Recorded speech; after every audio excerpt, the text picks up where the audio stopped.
Does your device need fixing? We offer a free diagnosis. We pick up and deliver right to your door, no calls or travel needed. We send you a quote before repairing, and only go ahead if you approve it.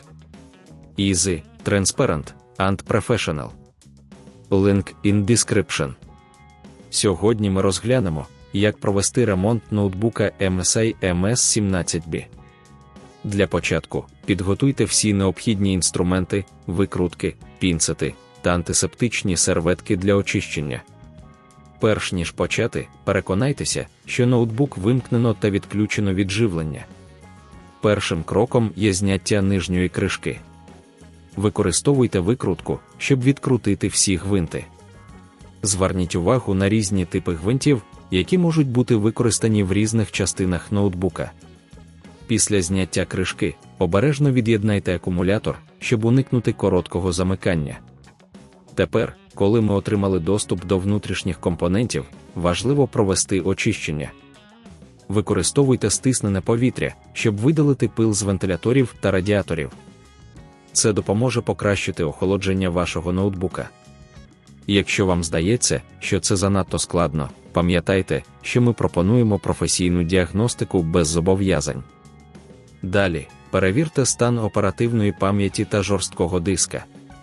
Якщо ви помітили, що один з компонентів не працює, можливо, вам знадобиться його заміна. Для цього знову використовуйте викрутку, щоб відкрутити гвинти, які тримають модулі пам'яті.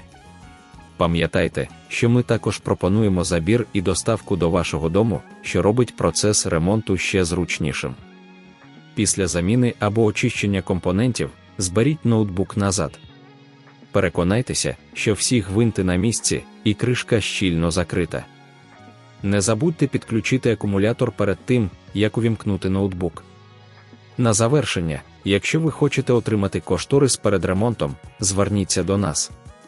Ми готові допомогти вам з усіма питаннями, пов'язаними з ремонтом вашого ноутбука. Без дзвінків, без поїздок, все, що вам потрібно, ми зробимо за вас. Does your device need fixing? We offer a free diagnosis. We pick up and deliver right to your door, no calls or travel needed. We send you a quote before repairing, and only go ahead if you approve it. Easy, transparent, and professional. Link in description.